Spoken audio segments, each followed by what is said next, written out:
It just might be the greatest sports franchise in the history of sports. A place where legends are made, and there's always something to talk about. Get ready to immerse yourself in pinstripes. Start spreading the news, hosted by Paul Semendinger and E.J. Fagan, a couple of doctors with a prescription for Yankee fever. And now, here's Dr. Paul Semendinger and Dr. E.J. Fagan. Get ready to start spreading the news.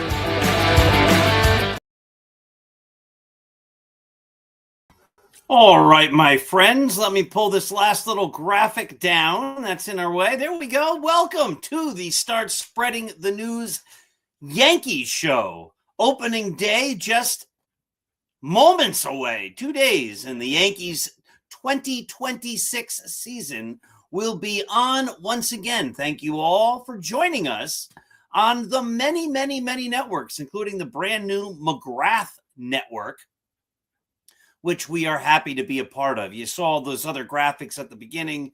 We're part of so many different networks that it's a great pleasure. And so people are watching us on Facebook and all sorts of different YouTube channels. So that's good stuff. My dear friend, my good friend, Dr. E.J. Fagan, who does this program with me, will be joining us in just a moment.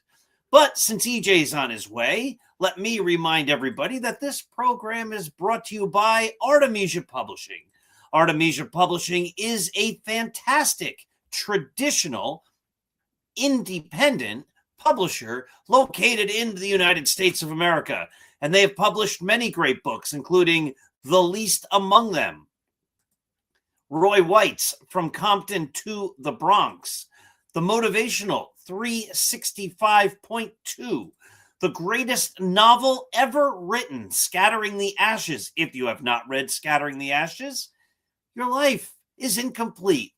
And of course, the brand new book, The Greatest New York Yankees by Uniform Number. That is my latest book. If you haven't gotten it yet, again, you need to. You can get all those books at apbooks.net. Now, if you're new to the program, you know that EJ is someone who is much more optimistic about the Yankees year in and year out than I am. In fact, on the Bronx Beat podcast, which is EJ's podcast, and remember, there's also the Dr. Sem Yankee show that airs 7 a.m. on Saturday mornings. On EJ's show, he has a rule where you have to pick the Yankees to win the World Series on the predictions show. And so we're going to see if he holds true to that. I think he will. He wrote an article about why he's optimistic about the 2020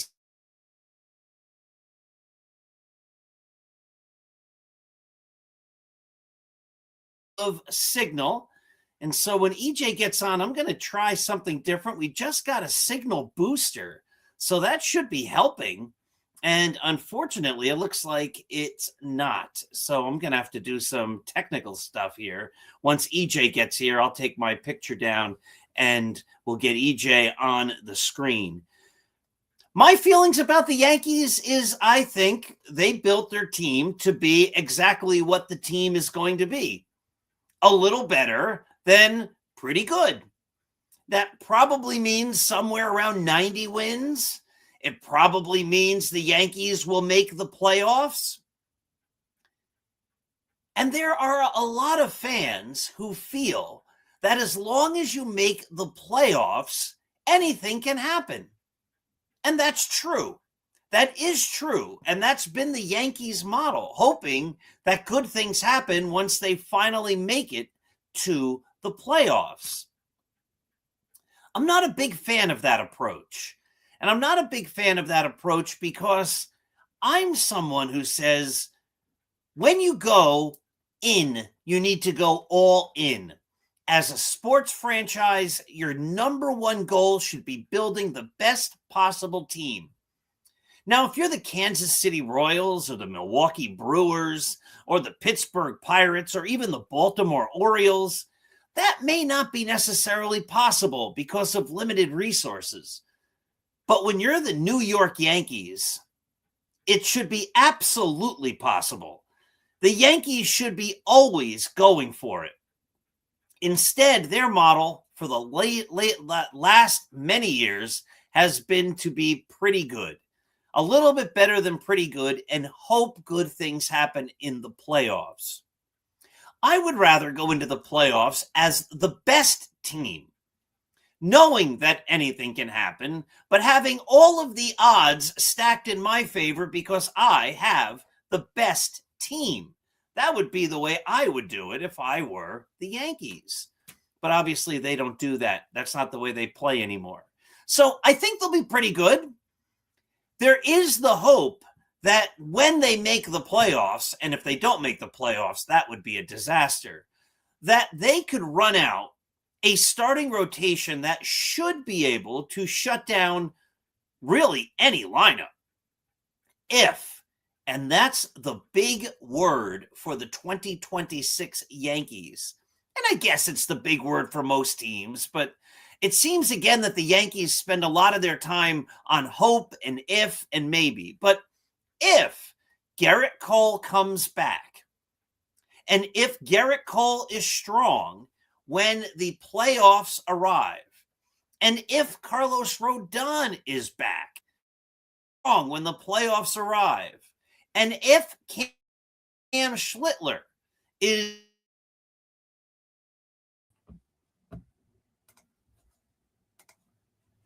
Hey, Paul. getting frustrated, here I am, and EJ There we should are. be coming up in any moment. But if all those guys are back, and if they are good, here he is. Hi, EJ. Doing wonderful, Paul. How are you doing? I'm doing good. We're having some technical difficulties again, and your voice is a little muted. I couldn't hear you too well. Hold on. Oh, that's good. You good? I'm good now, yeah. All right. How you doing? I'm doing great. I'm going to go off. I'm going to let you talk about how you see the 2026 Yankees for a minute, and then I'm going to, because I was doing a Zoom in this same spot the other day with the computer in a little different spot, and I had no issues. And when I did the Bronx Beat podcast with you last week, there was an issue. After that, I did a Zoom. I got a signal booster, and it still seems like there's a little bit of a dead spot. So you talk about how you think the Yankees will do, and I'll be right back. Yeah. Well, I'm glad to be back here on Start Spreading the News. I always love recording these shows with Paul. I'm pretty optimistic. I think the Yankees are probably the best team in the American League. Some like people disagree on that. So about half of the projection systems are projecting the Yankees to be the best team in the AL. Now they're not projecting them to be like a dominant team. So they're going to project it to win 89 wins, which the best team is going to win more than that. But these things are heavily regressed. The Dodgers are the super team, projected to win more than that. Betting markets have them as basically the second most likely team to win the World Series. That's interesting. And I think that I think that we lost some excitement because one, we lost out some players to the Dodgers. Yankees returned the team that lost, in the ALDS last year, but they returned a pretty good team. And I still think that team was as good, if not better, than the Blue Jays team that they played against. And that team is now healthy, right? They made it through spring training without any issues. And you can't say that, for example, for the Blue Jays, right? Trey Savage has a shoulder problem. Jose Barrios is out for the season with a broken elbow. They're playing a not that great rotation if you kind of look into it pretty hard. So I'm getting up there in optimism. I feel like this is a team that is going to be probably on top of the AL East, on top of the AL. How you doing, Paul? Back again. Yeah. So Paul, I was just basically saying I'm optimistic. I think this is a good team, and I think that for the first time in years, they've exited spring training 100% healthy. Everybody's playing great. I mean, not everybody's playing great, but everybody is. There's some guys who allowed some. There's no big warning signs out of spring training. You don't have a Judge injury. You don't have a Cole injury. You don't have all these things that they've had to deal with over the last couple of years. And so for the first time in a long time, they start the season fully operational, and I'm excited for that. And I was saying, I'm not all as excited as you. I guess the running it back, and I think they're working a lot on if. But if the Yankees, this is what I was saying right before you came on, if they make the playoffs, and if Cole and Rodon and Schlittler and say Carlos's last name again, because I always want to say LaGrange.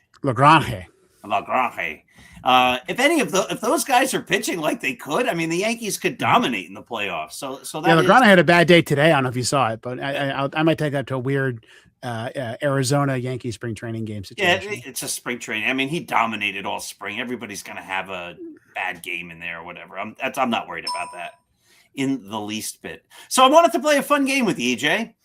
Let's play better or worse. I'm going to look at the 2025 Yankees, and you're going to tell me if they're going to do better or worse than last year. How's that sound? Let's do it. All right, here we go. Last year, Austin Wells put up 0.1 WAR. He hit 219. His OPS plus was 95. He was a below average player. He was a below average hitter. I think he's going to do better. He looked really good during the WBC.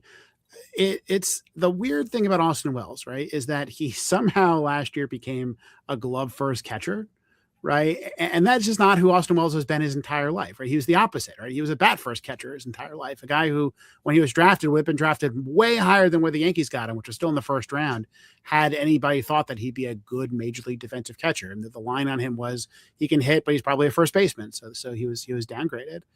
And we know that there was a nerve injury, a pretty significant injury that was giving him trouble like gripping the bat and stuff last year. Maybe you can't chalk all of it up to that injury, but I mean, would it shock anybody if Austin Wells had like a 800 OPS this year? It wouldn't shock me. And in that case, then you're talking about one of the better catchers in the league. You're talking about Will Smith almost. Yeah. So I would agree. I think if Austin Wells isn't better, the Yankees are in trouble. I mean, come on, because this guy's the whole thing on.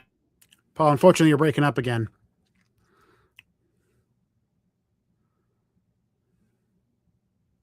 So Paul is broken up again. I apologize, everybody. This is you're back. Yeah, you're back. Well, you were. Yeah, I think Paul. I think you got another dead spot somewhere in your house. I do. This is crazy. All right, so I'm gonna go off again.